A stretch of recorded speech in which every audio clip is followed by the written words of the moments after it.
As the president attempts to deploy more National Guard troops into U.S. cities that he deems war zones, a federal judge blocked 2 attempts by the administration to deploy California and Oregon's National Guard into Portland. The White House claims there are riots in the city. What was unlawful with the Oregon National Guard is unlawful with the California National Guard. The judge's order was not some minor procedural point for the president to work around like my 14-year-old does when he doesn't like my answers. So as that hearing was unfolding, the Trump administration activated a 3rd state's National Guard. Texas Governor Greg Abbott issued a statement saying he, quote, fully authorized the president to call up 400 members of the Texas National Guard. The plan is to send them to Oregon and also to Chicago, where the situation is growing more tense by the hour. Federal agents threw tear gas at protesters over the weekend. One woman was shot by agents after allegedly ramming her car into an ICE vehicle. The Department of Homeland Security also released this edited video promoting its raid of a Southside apartment complex last week. The raid resulted in 37 arrests and separated 4 American children from their undocumented parents. Illinois governor says the raid was designed to create panic.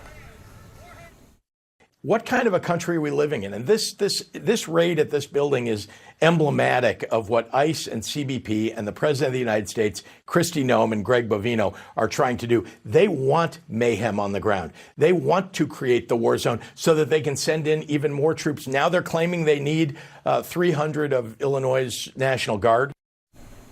Joining me now in the group chat, Sarah Fisher, CNN senior media analyst and senior media reporter at Axios, Stephen Collinson, CNN politics senior reporter, and Sabrina Rodriguez, national politics reporter at The Washington Post. You guys, thank you for helping me start the week. I know that was a lot of jarring imagery, but I'm interested in it because Chicago was one of those cities where you saw a difference in voting patterns after the election. Latino voters moved to Trump. There were some black voters who stayed home. And now those very people right now are under threat, right, based on what we're seeing from ICE. So help me understand, Sabrina, what is it that the administration is trying to address here by drawing the National Guard from all these different places? What we've seen from the Trump administration, their playbook in recent months has been talking about deploying troops to cities that the president deems are unsafe, have high crime rates. He sort of has painted this picture of these as very violent cities that, the troops need to come in and get control. It, is not a coincidence, of course, that these are Democratic-led cities that he has long, bashed the leadership of, even prior to his second term starting. But don't you just sort of elevate someone like Pritzker, right? Like now I feel like I see Pritzker every week. Yep, and look what happened with Gavin Newsom. Part of his political career now has been his ability to push back on Trump and do it in a very national and visible way. I also think this is the same problem that we saw when they tried to do this in California, when they did this in D.C., which is that people who voted for Donald Trump, Latinos and others, a lot of them understand that immigration is a priority writ large. It's the way that they go about it. And when you see this type of dramatic imagery being shown on national television of parents being separated from their children, of people being rammed into cars, that does not support what most people in any city want to see. But does it support the idea that ICE needs to be protected and therefore you have to send more people in? I think it supports the idea that what the president is doing is trying to impose power everywhere through the states, in cities. It makes him look good to his supporters, which is mostly what he's done throughout the span of his 2 presidencies. It's interesting how the administration seems to reserve a lot of its more authoritarian moves for weekends when people aren't watching. So you have all these court battles unfolding late at night at a weekend. You have this Trump-appointed judge, first of all, saying you can't federalize the National Guard in Oregon. Then the administration decides, okay, well, we'll just send some troops from California there. The same judge had to come out on a Sunday night and have a hearing and was pretty exasperated because she was arguing the conditions for the deployment of federal troops in a state that there is some kind of rebellion against the federal government are not in place here. So I think the question is, does the administration keep trying to push this? You saw the troops from Texas.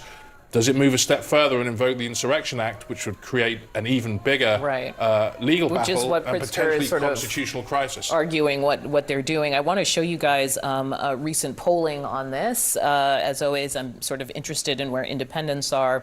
But they were asking how you feel about Trump deploying National Guard to U.S. cities. I think partisan, it's pretty locked in to what you would expect. But the overall total is now at 58%. And for independents, that number is 67%. There's one other I want to show you. Trump administration focus on troop deployments to U.S. cities. Just the idea that they're focusing too much on it.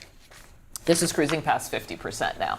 So at a certain point, does your promotion, say, Kristi Noem, and I sort of posting imagery as a good thing, is the public receiving it that way? I don't think so. And by the way, on the concept of crime, one of the things we've found is that crime is an issue that people really care about. The challenge is this is not how people want the government to be going about tackling crime, particularly when the troops came here in D.C. One of the things that people were very vocal about is the places where we have crime, we need you to work with local law enforcement. Don't unilaterally send in the National Guard troops. And so I think when you see independents that are pushing back like this, it's not broadly because people think that tackling immigration is a bad idea. That's why a big reason why Trump won the election. It's just the way that he's going about it, and the images that are being sent all over social media are not sitting well with people.